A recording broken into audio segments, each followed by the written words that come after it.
चलिए आज Beni the bare की कहानी को समझते हैं। देखने में तो ये बच्चों की कहानी लगती है, लेकिन यकीन मानिए इसमें डर का सामना करने का एक बहुत बड़ा, बहुत गहरा सबक छिपा हुआ है। यहीं से कहानी शुरू होती है। ये शब्द, ये सीधे बेनी के दिल की बात है। उसका डर, उसकी हिचकिचाहट, असल में यही वो चीज़ है जो पूरी कहानी को चलाती है।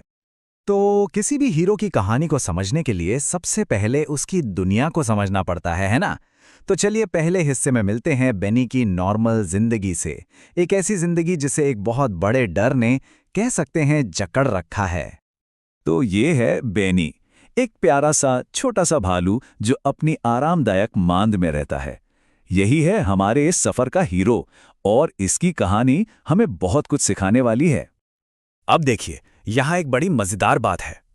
एक तरफ तो बेनी की जिंदगी खुशियों से भरी है, तितलियों का पीछा करना, पहाड़ियों से लुढ़कना, खूब सारा शहद खाना।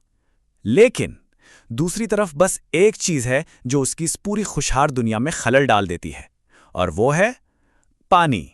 बारिश हो, नहाना हो, और सबसे ज्यादा नदी। देखिए, हर कहानी में एक मोड़ आता है ना? एक ऐसी घटना जो हमारे हीरो की आरामदायक दुनिया को एक चैलेंज देती है। इसी को कहानी की शुरुआती घटना या इंसाइटिंग इंसिडेंट कहते हैं। और अब उस चैलेंज के लिए स्टेज तैयार हो रहा है। सोचिए, गर्मी की एक बहुत ही गर्म दोपहर है। इतनी गर्मी कि एक जरूरत पैदा हो रही है। एक ऐसी जरूरत जिसे पूरा करने के रास्ते में बेनी का डर खड़ा है। और ये बुलावा, ये चैलेंज आता है बेनी की दोस्त रोजी की तरफ से। और कमाल की बात देखिए, रोजी उसी चीज का हल बता रही है जिससे बेनी को सबसे ज्यादा डर लगता है। यही है कहानी का वो अहम मोड़। और सुनते ही बेनी का रिएक्शन देखिए, पेट में एक अजीब सी घबराहट, जैसे कुछ उलट-पुलट हो गया हो। ये जो फीलिंग है ना, ये डर और इच्छा के बीच की लड़ाई है। एक तरफ उसे गर्मी से राहत चाहिए, पर दूसरी तरफ नदी का जबरदस्त डर उसे रोक रहा है। और अब आता है वो पल जहां सब कुछ बदल जाता है। ये फैसला लेने का वक्त है। एक छोटी सी हरकत जो कहानी में एक बहुत बड़ा मोड़ लाने वाली है। बिल्कुल वैसे जैसे कोई डर की दहलीज को पार कर रहा हो। तो बेनी क्या करता है? वो छिपकर देख रहा है, एक तरह से सबूत इकट्ठा कर रहा है। उसे क्या दिख रहा है?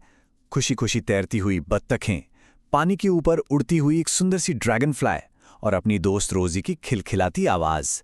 ये सब छोटी छोटी चीजें देखकर ना, वो जो अनजाना डर था वो थोड़ा थोड़ा कम होने लगता है।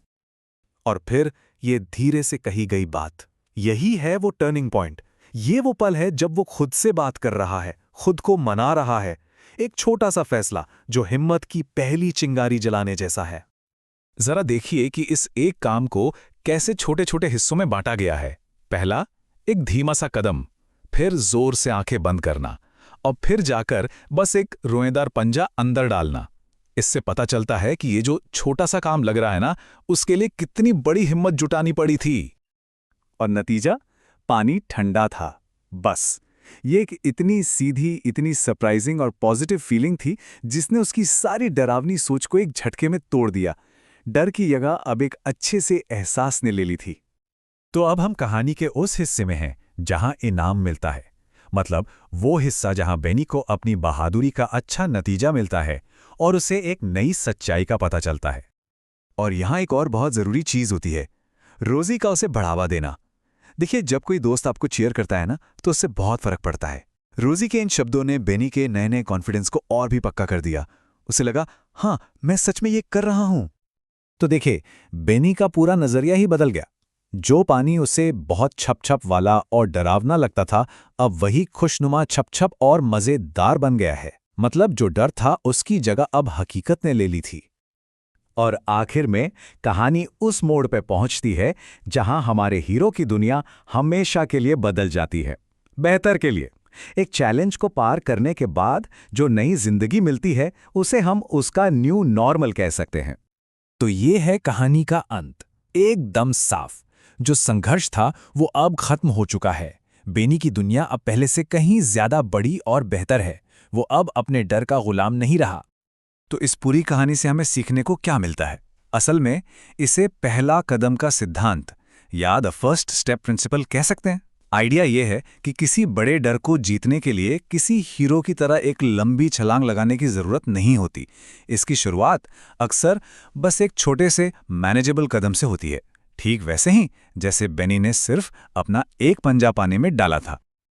और यही इस कहानी का असली सबक है कि कई बार जो चीज़ हमें डरावनी लगती है ना, वो असल में एक नए मज़ेदार एडवेंचर का दरवाज़ा हो सकती है। और ये कहानी हमें एक आखिरी सवाल पर लाके छोड़ देती है। देखिए, बेनी की कहानी सिर्फ एक भालू और एक नदी की कहानी नहीं है, ये हम सबकी कहानी है। हम सबकी जिंदगी में अपनी अपनी नदियां होती हैं, अपने अपने डर होते हैं जो हमें आगे बढ़ने से रोकते हैं। तो सवाल ये है कि हमारी उस नदी को पार करने के लिए वो पहला छोटा कदम क्या हो सकता है जिसे हम उठा सकते हैं।